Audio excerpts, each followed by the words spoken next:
नमस्कार, आप देख रहे हैं यंग वार्ता न्यूज। मैं हूं आपके साथ अंकिता नेगी। शुरुआत करते हैं आज की खास खबरों से। व्यक्तिगत रूप से हमारी किसी से नहीं दुश्मनी, सदन में प्रस्ताव पारित हो। विधानसभा की कार्यवाही के उपरांत बोले सीएम जयराम ठाकुर। ऊर्जा मंत्री ने आउटसोर्स कर्मियों की सेवाओं को बहाल किया। HPSCB यूनियन के पदाधिकारियों से मुलाकात की।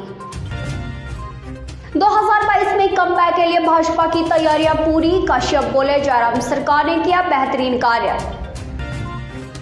कन्या स्कूल में खुली कोरोना की पाठशाला, निबंध प्रतियोगिता का आयोजन।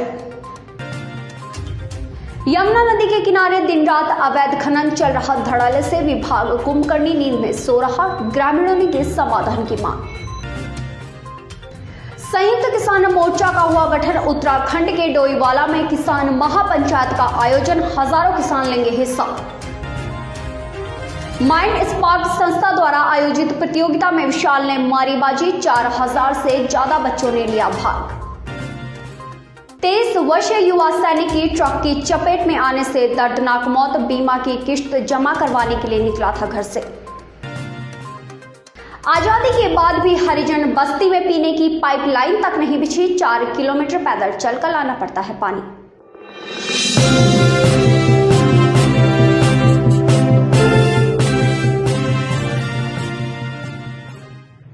अब समाचार विस्तार से।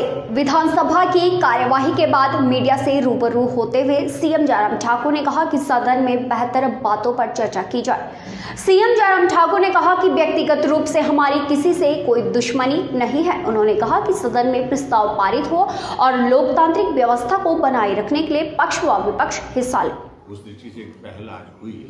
2-3 दिन से लगी हुई थी एक्सरसाइज थोड़ी, लेकिन आज सब लोग आकर के स्पीकर साहब के यहाँ पर आए और हमारे वरिष्ठ नेताओं, पार्लियामेंट्री मिनिस्टर सुरेश भारद्वाज जी, महेंद्र सिंह जी और लोग भी साथ में थे। उधर से कांग्रेस की ओर से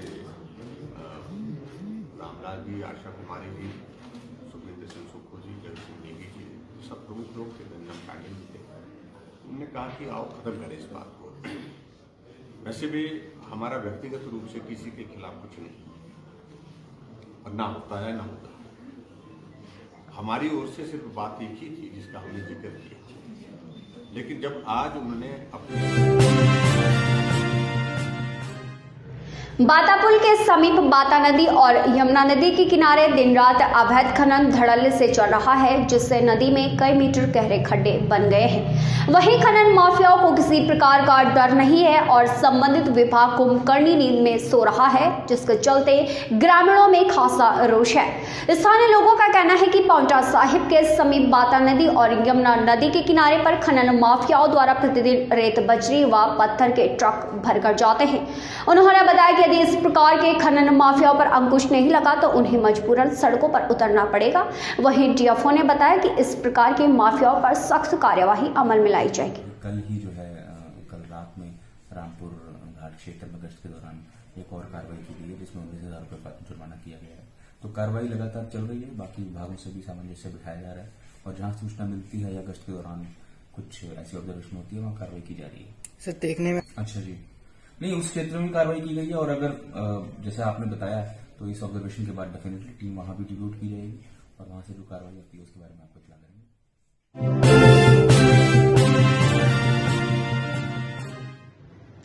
कन्या पाठशाला पांवटा साहिब में शिक्षा विभाग के आदेशानुसार 5 मार्च को कोरोना महामारी को लेकर निबंध लेखन प्रतियोगिता का आयोजन किया गया। 4 विषय इस प्रतियोगिता में रखे गए थे, जिसके आधार पर छात्राओं ने बढ़ चढ़कर भाग लिया। इसी दौरान स्थानीय स्कूल के एनएसएस प्रभारी प्रतिभा पांडे ने बताया कि ऐसी प्रतियोगिता के माध्यम से बच्चों में नया उत्साह देखने को मिलता है। वहीं स्थानीय स्कूल के प्रधानाचार्य रविंद्र कुमार भी मौजूद रहे। उन्होंने कहा कि स्थानीय स्कूल की छात्राओं ने जागरूक भी किया तथा कोरोना के दौरान मास्क, सैनिटाइजर भी बांटे। उन्होंने बताया कि शिक्षा विभाग द्वारा यह एक सराहनीय पहल है। कदम उठाए हैं, इसी के तहत एक प्रतियोगिता रखी गई है, जिसमें आपका निबंध का ये विषय है। इस विषय में आप एक किसी भी टॉपिक को चुन के आप उसमें जो है अपने विचार व्यक्त कर रहे हैं कि आप पे क्या प्रभाव पड़ा है, समाज पे क्या प्रभाव पड़ा है।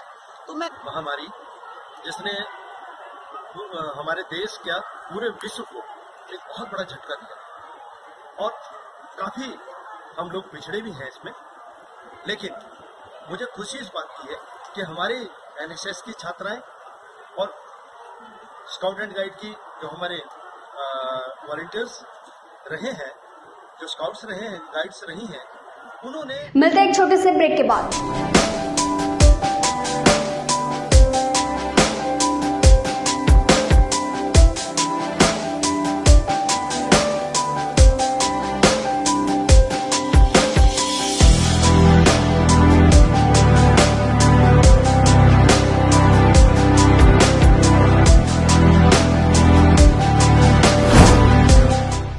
भूषण ज्वेलर्स, अनमोल रिश्तों के लिए।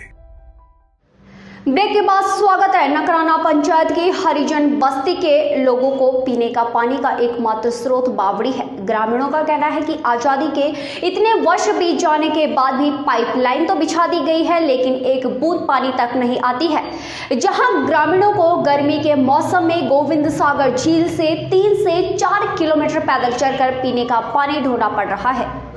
रिपोर्ट की है, लेकिन विभाग का आदमी भी कोई भी आदमी यहाँ हमारी सुनवाई नहीं करता है। तो हमने 1100 नंबर पर भी कई बार कॉल की है, लेकिन उन्होंने भी हमारी कोई सुनवाई नहीं की है। हमारी सरकार से और विभाग से निवेदन है कि जल्दी से जल्दी हमारे पानी की समस्या का समाधान किया जाए। आंदोलन करेंगे और चक्का जाम करेंगे, सड़क रोकेंगे। क्या प्रॉब्लम? पानी दी प्रॉब्लम है जी सानू। कहाँ से लाते हैं आप? बोड़ी से लियाते जी। जी बोलिया जी वो गाला कढ़दे सानू, नाले साडी गल लड़दे हो। अच्छा। तो जी साडी हिमाचल में 2022 में होने वाले विधानसभा चुनाव के लिए बीजेपी अब इससे तैयारियों में जुट गई है। इन दिनों प्रदेश भर में बीजेपी का मंथन जारी है। नाहन के त्रिलोकपुर में बीजेपी का एक प्रशिक्षण शिविर आयोजित हुआ, जिसमें बीजेपी प्रदेशाध्यक्ष सुरेश कश्यप व वरिष्ठ नेता डॉक्टर राजीव बिंदल विशेष रूप से मौजूद रहे। वहीं मीडिया से बात करते हुए बीजेपी के प्रदेशाध्यक्ष सुरेश कश्यप ने कहा कि बीते 3 सालों में प्रदेश की जयराम सरकार ने बेहतरीन कार्य किया है। साथ ही डॉक्टर बिंदल ने कहा कि इस प्रशिक्षण शिविर के बाद कार्यकर्ताओं ने संकल्प लिया है कि केंद्र व राज्य की सरकार नीतियों को जन जन तक पहुंचाएंगे।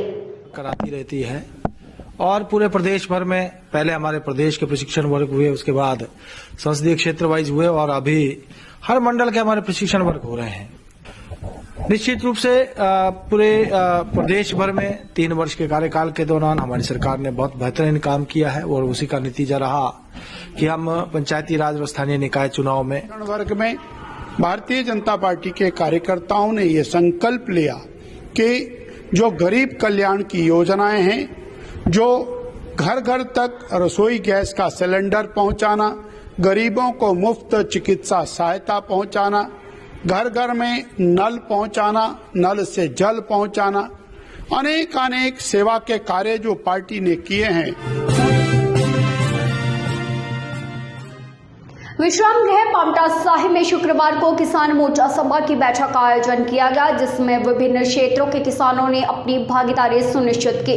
साथ ही बैठक में एक कमेटी का गठन किया गया, जिसका संयोजक तपेंद्र सिंह को बनाया गया। कमेटी आने वाले समय में किसान आंदोलन में समर्थन करेगी। वहीं गुरविंदर सिंह गोपी ने बताया कि बैठक में कई किसान मौजूद रहे, जिनका समर्थन मिल रहा है। साथ ही पांवटा साहिब की जनता से अपील भी की है कि सभी जातिवाद से ऊपर उठकर, पार्टी से ऊपर उठकर लोग किसानों का समर्थन करें। हम यहाँ से अपनी ट्रालियों में लेकर, अपनी गाड़ियां लेकर उस सभा में शामिल होंगे और उसका पुरजोर विरोध करेंगे। और मैं पांवटा की जनता से निवेदन करूंगा कि सभी लोग जातिवाद से ऊपर उठकर, पार्टी से ऊपर उठकर सभी किसान इकट्ठे हों और इन काले कानूनों का विरोध करें। गुरविंदर सिंह बने हैं और इसका हमारा काम ये होगा कि ये जो महापंचायत डोईवाला के अंदर उत्तराखंड में हो रही है, उसमें ज़्यादा से ज़्यादा संख्या में भागीदारी करनी है। और दूसरी जो भागीदारी यहाँ हमारे अपने पांवटा क्षेत्र के अंदर एक महापंचायत का आयोजन के लिए हम